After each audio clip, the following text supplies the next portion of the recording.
Well, I'm smiling year to year because, yes, I finally bought my dream camera, which is the OG of all the cameras, in my personal opinion, for a content creator who is always on the move. Yes, I bought myself the FX3. Let me say it once again. I bought myself an FX3. Unbelievable. Unbelievable. I never ever thought in my life I'll be owning an FX3.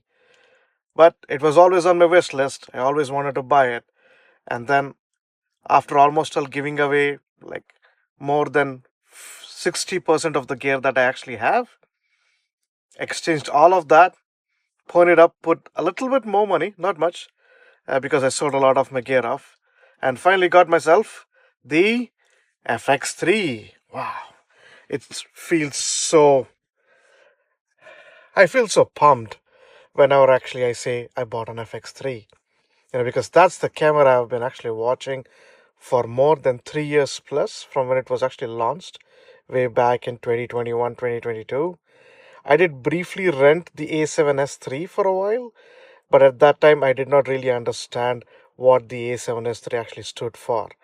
And all I was trying to do is compare its images against my Canon M6 Mark II, which is 100% wrong thing to do, and then give it back. A, it was too expensive for me, and B, I didn't really appreciate the photographs which are coming out of it. But now, I 100% embrace the FX3 because I know really the value that it actually delivers. During the course of the last 3 years, I actually learned it. Okay. So this is the unboxing video in 2024 for the FX3. Before we start the unboxing, shout out to Lisa from Ted's Doncaster here in Melbourne. Thanks for helping me getting an FX3. I know you went above and beyond to get one all the way from Adelaide. Thank you very much, especially in the short time just before Christmas. It's a lovely Christmas gift for 2024. So this is my FX3. Yes, bought it in Ted's Doncaster, as I was saying before, and it comes in this package. I know a lot of people have already unboxed it in the last 3 years, but I'm just excited. I have actually got this, and then in 2024, I still believe the FX3 is the OG of the cameras when it comes to digital content creation for people like me who are always on the run, where the light conditions are never as per your expectation or as per your requirement, and you have to basically literally make do with whatever light is actually available there. So this is a completely sealed piece, and we're going to open it up for the first time. It says obviously Sony ILME FX3 full frame. BBD bop bop bop bop bop bop bop bop. BBD bop. So I'm using my trusted knife to go ahead and open it. As usual, we get a big long paper from Sony in terms of paperwork. Open it. It's interesting packaging, which is actually out here. So we do get a solid USB-C cable. It's USB-C to USB-A, and you can actually charge the FX3 using a USB-C cable. Some more paperwork, some advertisement regarding Catalyst Browse. I don't think they're giving it for free. A lot of paperwork in multiple languages for the FX3. Here is the camera. Before we get into the camera, let me see what are the other stuff which are there. So what's this? Oh, with FX3, I might have actually forgotten to read it.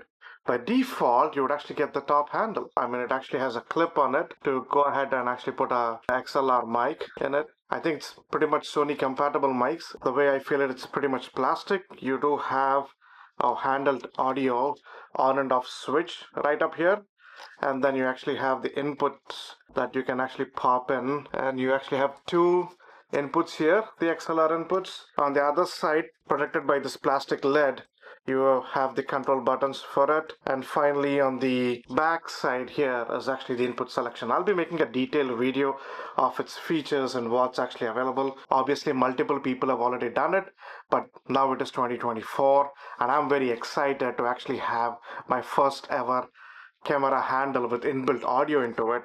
I never had one of these before, so I will be making a video, look forward to that. And interestingly, this is normally there where the camera in typical packaging of Sony Bs, as the major center stage. Where currently the FX3 is actually tucked up in the corner. I never thought it's going to be that small. Then moving on from there, we have a charging brick from Sony. Thank you. Not sure whether I'll use it or not. Most probably might keep it just there. And then just under that, we actually have these charging cables for multiple world areas. So since I live in Australia, I'm going to just use the Aussie one. The rest can actually just stay back, in there. In fact, I may not even use that and just keep everything in one place. The battery, the famous Sony NP-FZ100 battery. This is, as usual, just like any other battery, 7.2 volts, 2280 milliamp hours battery. So good one. I got to mark this one up with my marker because this will be the fourth. And finally, with a lot of anticipation and drum roll, please. Ta-da!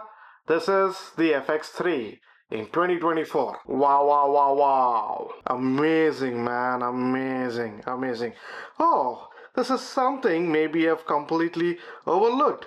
The FX3 actually has a zoom rocker button. So all my power zoom lenses will make more and more sense now to me because of the zoom rocker button. Yeah. Earlier I used to basically use, the button which was there on the lens itself, the Sony power zoom lenses, but now I can use the zoom rocker one. I mean, goosebumps, man, to a certain extent. Not sure if the camera can actually capture, but, holding it in the hand is completely different. And I know a lot of people say that, the FX30 and FX3 are both the same, but somehow when I'm holding the FX3, it holds a little bit different when compared to FX30, Well, maybe that's my feeling. Solid body, obviously aluminum body.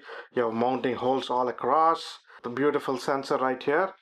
Let's just open up and see. Yeah, the full frame 12 megapixel sensor. The one that can actually do dual ISO of 800 or 640 on the lower side based on what kind of log shooting you're doing, and 12,800 ISO on the higher side. And that's where it basically, becomes the OG camera for people like me who are always on the move, where we do not dictate the kind of lighting conditions in which we're actually trying to shoot. So this one, flicker to 12,800, and I think most of the places where we're trying to shoot, you can actually salvage off all your video without not much of noise. Yes, in some situations you'll still see noise, but then it'll be the bare minimum as much as possible, because that's where I'm actually shooting close to 15,000, 20,000 ISO, where barely there is much of light actually there. Now, sometimes it's not because there is not too much light up out there. Sometimes it's just because I'm actually trying to shoot it in 120 frames per second or 50 frames per second. Then if you're using the 180 degrees angle rule over it, then your shutter is either 100 or 200.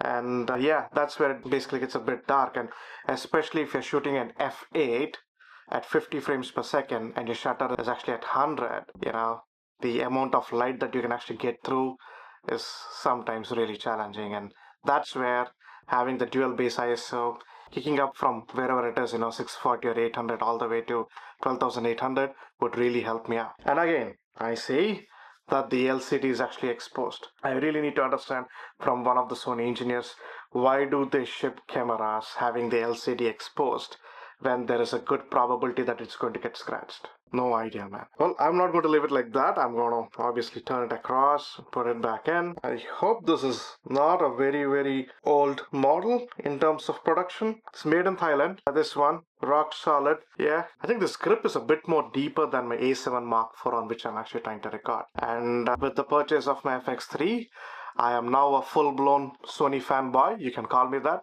because I only have now 3 Sony cameras. One is an A7 Mark IV on which I'm recording. I have an A6700, and then I actually have this FX3. Can't stop admiring it, man. Obviously, when you shell out so much amount of coin, give out so much amount of gear, but at the same time, get such an amazing camera. So the power on button on the FX3 is just a slider. There is no toggle switch actually on the shutter button. And then you obviously have a record button, and you have a lot of tally lights around there. So let me just power it on. So this is the one here. Oh, it does power on. So there is nothing protruding outside the camera body if you want to go ahead and put a cage or anything like that and mounting on it. Love it. Thank you. Very happy holding one, and especially owning one. Until the next video, take care, stay safe, happy filming.